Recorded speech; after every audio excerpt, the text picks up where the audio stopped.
Eu recebo aqui agora no estúdio o vereador Carlson Pessoa, um dos homens do diálogo aqui na cidade de Parnaíba, não à toa. Ele é também um notório comunicador da nossa cidade. Boa tarde, Carlson. Seja mais uma vez bem-vindo aqui ao nosso estúdio. Boa tarde, agradeço e aproveito para saudar a todos da Costa Norte e a população em geral que nos assiste. É sempre importante, Carlson, a gente conversar sobre os temas da cidade, né?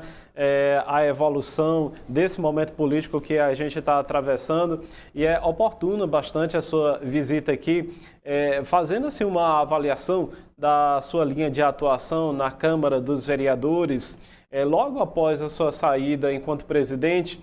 Eu tenho percebido que você tem adotado uma linha também bastante independente, no sentido de não se furtar a criticar a administração ou de cobrar a administração quando preciso, mas também de prezá-la e valorizá-la quando as pautas que são encaminhadas pelo Executivo são bastante oportunas para o desenvolvimento da cidade.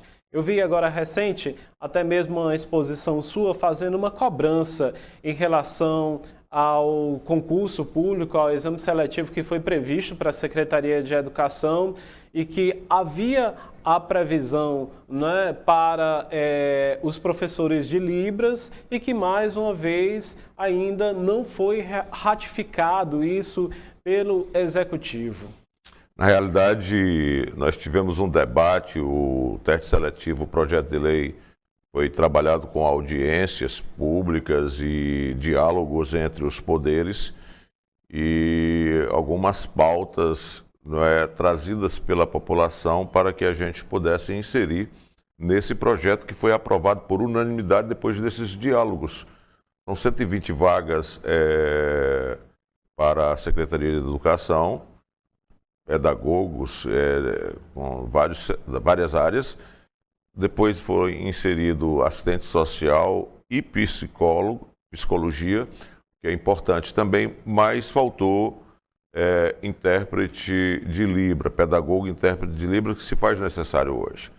Quando nós tomamos conhecimentos, entramos em contato, fizemos a cobrança na nossa casa, que é o Poder Legislativo, onde nós somos legítimos representantes da população, e essa é uma bandeira do vereador Carlson Pessoa. Dentre tantas, não é essa questão de Libras. Eu sou autor do projeto de lei que é sancionado pela sensibilidade do prefeito Monsanta, que determina na esfera pública e privada intérprete de Libras, não é?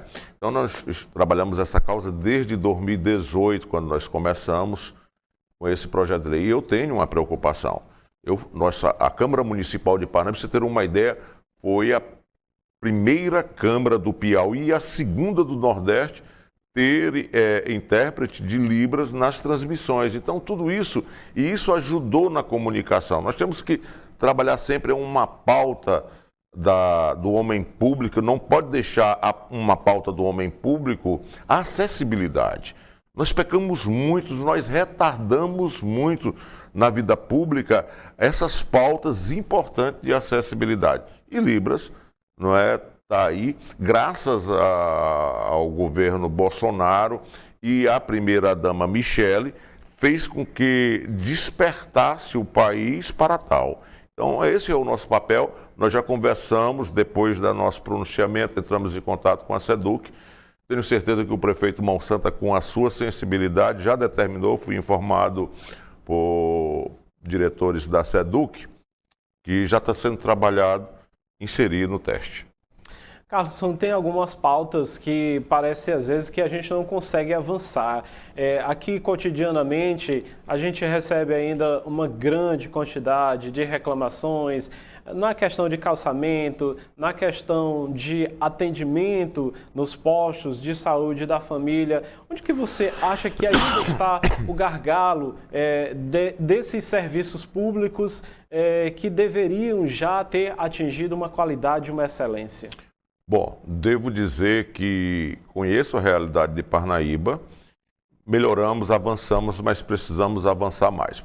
Avançamos no quesito dentista, maior parte dos postos nós já temos dentista para atendimento, temos o SES também, que tem oftalmologia, várias especialidades médicas. São um avanço importante, não podemos deixar de dizer. Hoje todos os postos de saúde têm médico. Nós chegamos no governo passado, quando foi entregue o governo, a metade das unidades básicas de saúde não tinha médico. Hoje nós temos, porque nós sabíamos que isso ia acontecer. Com as universidades formando médicos, esses médicos iriam ocupar esse espaço do serviço público que paga mal. Esse é o grande lance. Paga mal. O Ministério da Saúde repassa mal para as prefeituras para que ela possa atender. É claro que há também a deficiência das prefeituras, e eu não posso também tirar essa culpa de Parnaíba, da questão das licitações para medicação. Nós, a população humilde, o trabalhador humilde, ele não pode ficar sem a medicação dele regulada, diabetes, da pressão alta, etc, etc, etc. E aí, criou-se uma cultura neste país de empresas concorrendo lá de outra região nas licitações, às vezes só para prejudicar, sem às vezes poder fornecer. E aí o ente público é proibido de executar a transação pública, prejudicando, atrasando em 1 mês, 2 meses. Daí, uma das reclamações é a falta de medicamento. Não é? Agora, o poder público precisa atentar também, por exemplo, para as filas. Precisamos atentar para essa. O cidadão que já está doente ir para uma fila, às vezes até por desconhecimento, sem necessidade. Então, essas coisas precisam aprimorar verdadeiramente. Mas avançamos muito no governo Monsanto, eu não posso deixar de dizer, porque eu vivo nas ruas. Não é? Para poder falar com propriedade, para poder cobrar com propriedade, para poder trabalhar com propriedade, para ajudar a melhorar da minha função de vereador.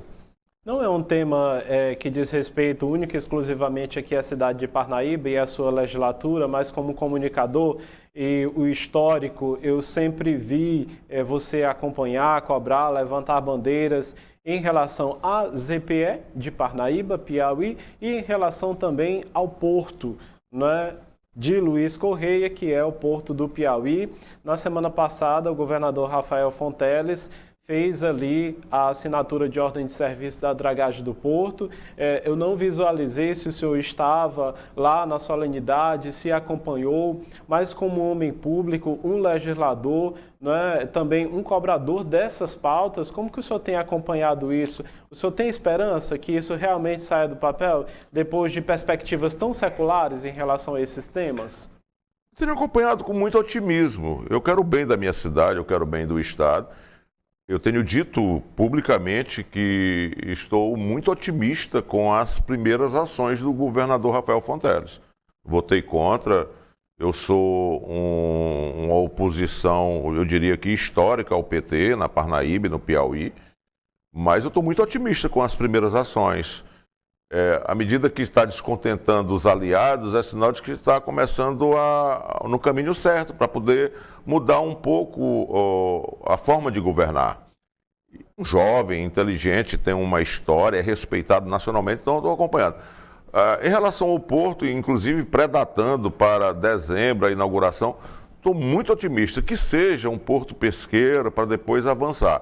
Com relação à ZPE, eu estou muito feliz por você ter lembrado do nosso nome, Helder, porque a luta lá atrás foi muito árdua e hoje ninguém nem lembra mais, mas lá atrás estávamos eu, Gênesis Rocha, lá em Brasília, que já está no outro plano, do professor José Nelson, professor Renato Santos,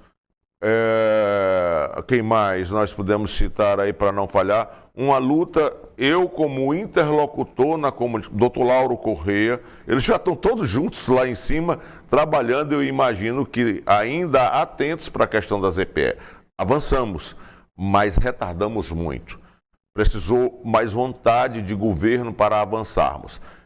Não posso deixar de citar o Mirócolis, que foi também um dos grandes impulsionadores da ZPE de Parnaíba, quando foi a secretário lá no governo Wilson Martins. Então, esses parnaibanos têm uma participação, eu tive lá atrás essa participação, eu nunca me esqueço, e eu tenho guardado em vídeos e fitas, né, que naquela época, a contagem regressiva no programa para o término do prazo que o governo de então não queria aderir para que a nossa ZPE fosse implantada. Depois de muita luta, de muita fala, de movimentação na Câmara Municipal, na Assembleia, na mídia, essa coisa toda, o governo resolveu aderir e ali começamos os primeiros passos da ZPE, que chegou onde chegou, já avançamos e... nós fizemos uma audiência pública na Câmara, já comigo como vereador, e eu tenho boas informações da ZPE de Parnaíba, creio que agora nós avançaremos de forma mais célere. É uma coisa que você vem acompanhando também. Sim, né? Porque aquela coisa, nós temos esses filhos da vida pública, e a ZPE lá atrás como radialista, né, apresentador do programa Flagrante no rádio e depois na TV, né, nós criamos aquele vínculo e, repito, eu fui a ressonância dessas vozes. Zé Nelson, Lauro Corrêa, Iveltima Mendes, Renato Santos, Gênesis Rocha. Meu Deus, que honra! E eles foram fundamentais em ecoar com a credibilidade deles e nós fizemos da melhor forma e a prova que a ZPE está aí, melhorou, creio, numa celeridade maior. Agora, para poder a gente conseguir e ser uma realidade cada vez mais. Como resultado da sua atuação, você continua sendo lembrado pela população parnaibana quando das pesquisas, né, de corrida eleitoral. Agora, recentemente, no mês de abril, a TV Costa Norte e o Instituto Amostragem publicaram uma pesquisa, né, para essa corrida de 2024 em relação a prefeito de Parnaíba e o seu nome foi um dos lembrados. Você é uma figura pública e política que tem conexões, não é, com o grupo do ex-governador Zé Filho, também com o grupo do prefeito Monsanto. Eu queria lhe perguntar, onde é que está a cabeça do Carlisson, o político, hoje, não é, dentro dessa configuração e com todos os encaminhamentos e conjecturas que estão circulando aqui em Parnaíba e que não são poucos para essa candidatura a prefeito de 2024? A cabeça do político, Carlos, uma pessoa está voltada para a questão da fibromialgia, do respeito ao idoso. Eu estou com projetos fantásticos aí que eu tenho colocado para a gente trabalhar essa questão, melhorar o atendimento nos postos, ver a questão do calçamento. A gente fez muito calçamento, mas depois do inverno o estrago é grande, precisamos melhorar o calçamento, precisamos melhorar o transporte público. Avançamos muito, transporte, na saúde, mas precisamos bem mais. A população merece bem mais. A minha cabeça está voltada para isso. Claro que nós políticos vivemos política o dia todo, o ano todo, né? Mas acho prematura essa discussão. Eu já disse lá atrás, eu só vou discutir sucessão municipal em 2024. Eu sou ligado, eu tenho uma ligação política de 30 anos com o Monsanto, com o Antônio José, consequentemente com o Zé Filho e consequentemente com a deputada Gracinha. Não é? Aí só para falar, um ex-deputado federal, um ex-senador, atual prefeito, um ex-governador, ex-prefeito, a deputada. Esse grupo, nós temos um norte e deveremos participar da eleição. Quem é o candidato? Se você disser, se você tem uma opção por candidato, tenho. Eu acho que o melhor nome para o nosso grupo é do ex-governador Zé Filho.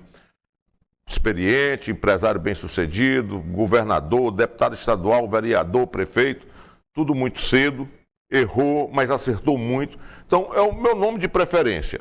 Se ele não for, o grupo vai dizer quem é o candidato. O meu nome está posto. Quem é que não quer ser prefeito de Parnaíba? Não só querer e estar preparado. Eu quero e estou preparado, mas eu não posso me atirar, porque primeiro você tem que ter a sinalização do povo.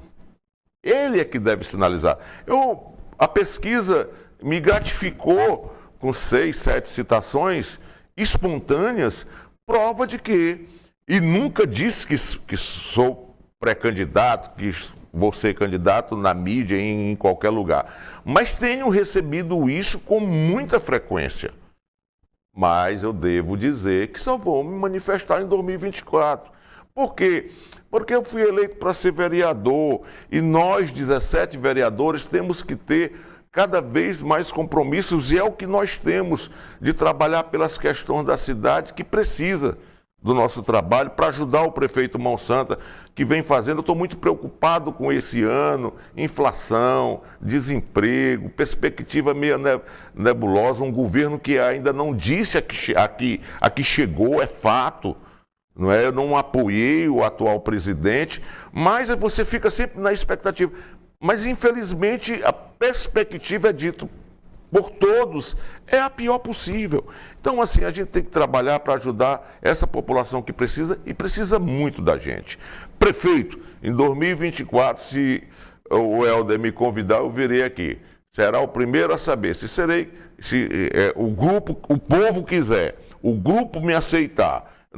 Ninguém pode ser candidato de si só. Não sou franco atirador, nunca fui, com 61 anos eu não serei franco atirador. Vamos ouvir. Tenho ouvido muito isso. Você é que tem que ser, você é que precisa ser de pessoas formadoras de opinião, empresários, profissionais liberais, gente do povo, pedreiros, carroceiros, esse povo todo. Mas isso eu não tenho mais idade para me envaidecer. Tem que pensar tudo de forma muito racional.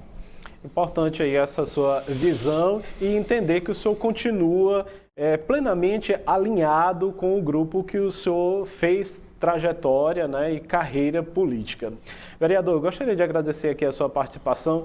Infelizmente ou felizmente, o nosso tempo sempre é um tanto quanto limitado de televisão, mas agradecer a oportunidade do diálogo. É importante a gente renovar essas perspectivas, entender qual é a sua linha de raciocínio atual, para a gente também costurar e contribuir com esse processo. Eu é que agradeço. E a vida, eu estava conversando com o doutor Oséias ainda há pouco, a presidência nos trouxe uma experiência muito forte.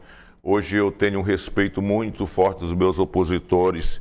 Não é? Eu converso hoje com o Zé Hamilton, com o doutor Hélio, com o Florentino, com a deputada Gracinha, com o ex-governador Zé Filho, com o Mão Santa. Converso com todos eles a conseguir esse nível de credibilidade política, e isso é que é gratificante para o homem público. É ter o respeito de lideranças fortes como essa e saber que a gente está preparado para assumir os cargos públicos em prol do serviço público e do povo. Agradeço a TV Costa Norte, parabéns pelo trabalho. Importante a gente reconhecer que no diálogo não há vencedor nem vencido, mas sim transformação. É isso mesmo. Verdade. Uma ótima tarde para o senhor, um bom trabalho.